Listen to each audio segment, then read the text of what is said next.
So today we're going to talk about XRP. Ripple. Is it too late to buy? And I have talked about XRP recently. I said, maybe a good time to take a little bit off the table. If you're new to the space and you've just seen a massive blow up in the asset that you bought, certainly if it's in like a 4 or 5x in a period of weeks, you probably should. And you got to think of the long-term picture as well. You can't be too you know, happy with the trigger finger to sell early, right? But XRP has a lot going for it. Some news just came out. XRP holders are very happy, and I still think the BTC pair of this is very undervalued, and I think people forget that. I put on the thumbnail $20 plus. Should we do some maths behind it? Maybe. With a whopping $12.63 billion volume per 24 hours at the moment, it would indicate that XRP is pretty popular. And it is. It works very well. It's, in my opinion, brilliant market plumbing. It's fast, it's efficient, it's cheap, and it works very well. Now, the reality is here, though, there's a lot of things going on with XRP that people forget about, but ultimately, the community have been kind of strong, but also been let down massively by certain events that's happened. Obviously, the SEC, the court case, all that kind of stuff has let it down in the terms of like the prior bull market that we had. XRP, XLM, etc. had no real push because the suppression of it, right? It got delisted on a couple of exchanges, which was absolutely madness, right? So now things are back to normal. Things are looking interesting. Now, the first thing I want to mention is the BTC ETF. Let me just refresh this. This is old data.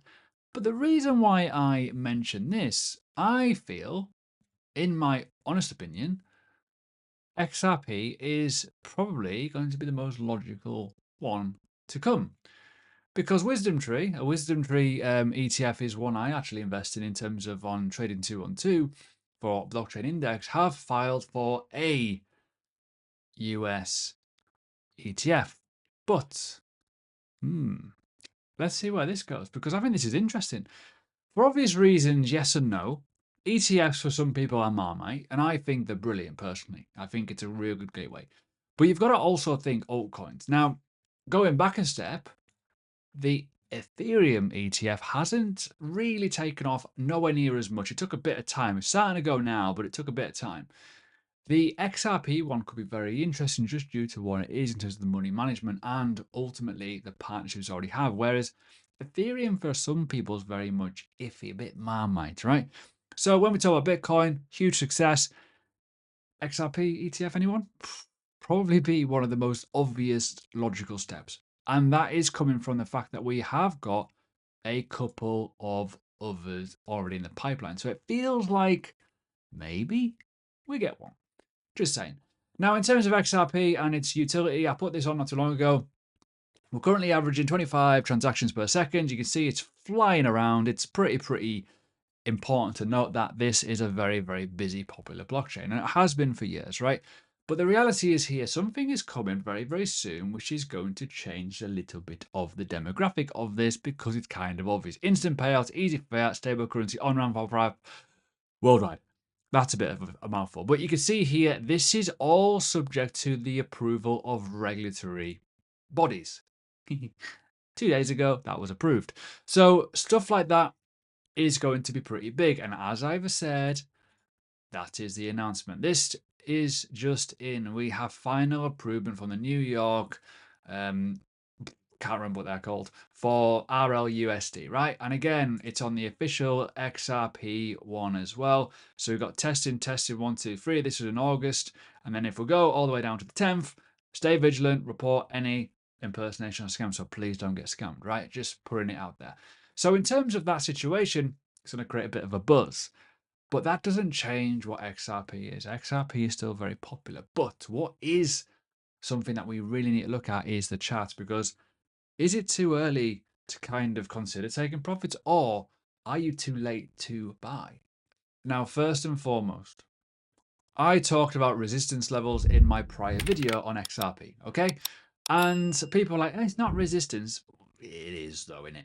This was a big level, and if I zoom out over the course of a couple of years, by the way, this has been a very big sticky point, right? That's kind of obvious. Now, if you're new to me, feel free to subscribe, but also understand that I do a lot of technical analysis.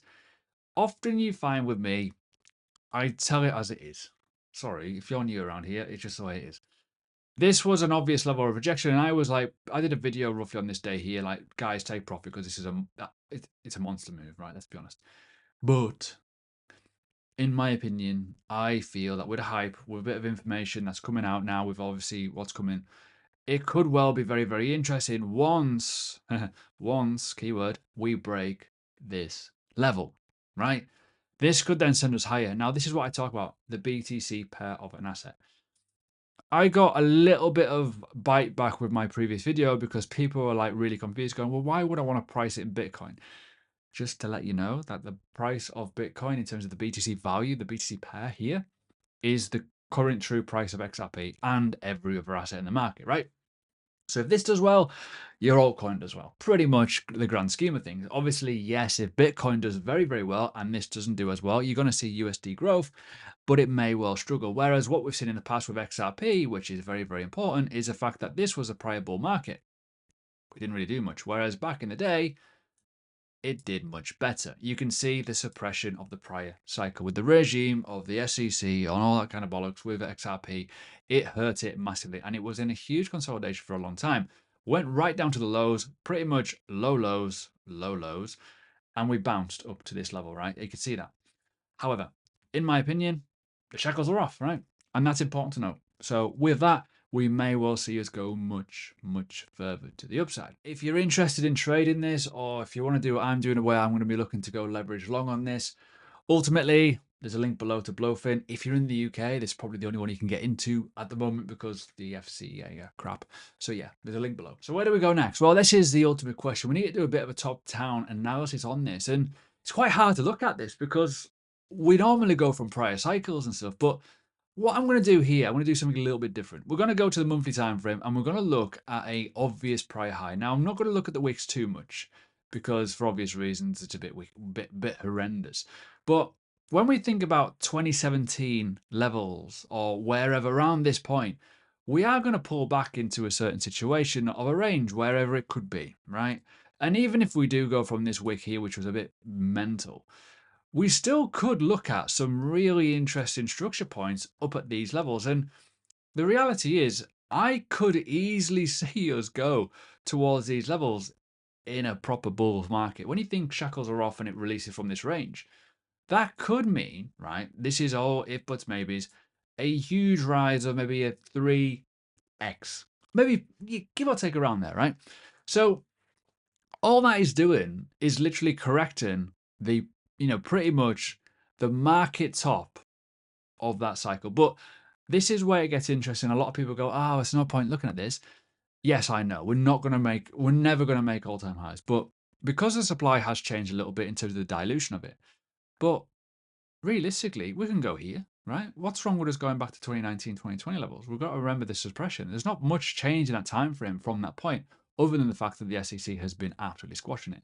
So what would that give us? Well, that's interesting to note of, because if we're going to put a 300% onto the likes of the dollar price of it right now, it's going to go up significantly. But what if Bitcoin doubles in price? Well, there you go. You're going to have even more of a compound. So when we put it on the chart, this is going to portray what the BTC pair would give us if that did that move up to 9,000 sats. That's going to be the English version or the US version, USD, $9.60. But as I said before, what if Bitcoin moves? What about if Bitcoin moves aggressively? What about if Bitcoin goes to 200K? It's going to give us a $20 XRP. So that's where the maths comes in. So for people to understand that, it's important. Now, I still think, as I say, consolidation range back in here is huge. This could really move and also capture people out. Now, in terms of market capitalization, it's going to make it much heavier, but it may well be for some people undervalued. If we're going to look at XRP at roughly a $10 bill per coin, it's looking at a 571 billion.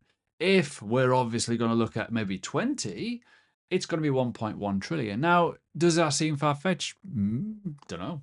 Is it? What's your time frame? What's your time horizon? You got to think of the long term here. XRP could easily become one of the top blue chip assets of cryptocurrency over the next 10 to 20 years. That's the next phase of the market in the next couple of years. We're going to go from Bitcoin being king, which already is, and we're going to find a couple of altcoins that are real world ready to be used, and they're going to make a lot of interest around people using it, such as banks, institutions, whatever, right, for money transfer. Finance is a big place if you don't know. So stuff like that is relatively important. But when we talk about that, well, yeah, like what? Why can't we go back up to that? Well, we can't. There's no reason we can't. Obviously, up here, I don't think it's impossible. I don't think it's possible. But this could be one huge run. Now, for some people, you're probably thinking, that's only a couple of X's, and it is. But when did you buy? That's the ultimate question, right? I say to people, certainly on my Patreon, there's a link below if you want to jump in. There's 50% off at the minute. Jump in at a price where you feel confident in. Most people don't feel comfortable buying the lows. That's ultimately your conviction that you need to kind of monitor. If you're looking at XRP now and you were holding at 40 cents, 50 cents, 60 cents, you're laughing right now. But what about if it does go to like $7, $8, $9, $20, maybe higher? Madness, right? You are always rewarded for your conviction, but that doesn't mean now that you're late. It just means that you have to be careful with where your end goal is. And this is kind of why I'm pointing it out. This chart still, in my opinions, hardly moved. It's hardly moved, right? Yes, take some money off the table at levels of resistance if you bought the lows. Reward yourself. Go and buy some bloody Christmas presents, do whatever, or come back to this when it's even lower potentially and buy more units for free. Whatever you want to do. I know. Oh, but tax. Buy and hold forever. Yeah, buy and hold forever with XRP would have actually done a lot more damage realistically instead of like jumping out and buying at the lows, right? Understandably. But when we talk about the fundamentals of where we could go, there's some stuff here that could be very, very interesting for its use case and utility, as you can imagine on the screen. So is it too late to buy? No. If you're a hodler and you're looking for an obvious pick, XRP could well be that obvious pick. If you're picking Ethereum, why are you picking Ethereum? Why not pick XRP? If you're picking Solana, why are you picking Solana? You got to look at the obvious, right? Where do they rank in market capitalization? Which I think we should look at. So as I say, for some people, they pick Bitcoin, Ethereum, right? Some people pick other things too. But as I say, XRP could well be sitting here at $500 billion dollar asset in the next couple of months. Potentially, right? Solana could be the same. BNB could also run up quite aggressively. Dogecoin could add a lot more to this market capitalization in terms of hype as well. In a ferocious bull market, which, as I say, shackles are off, this can run hard. If you want to learn from me, check out Learning Crypto. There's a link below. I hope you enjoyed the video.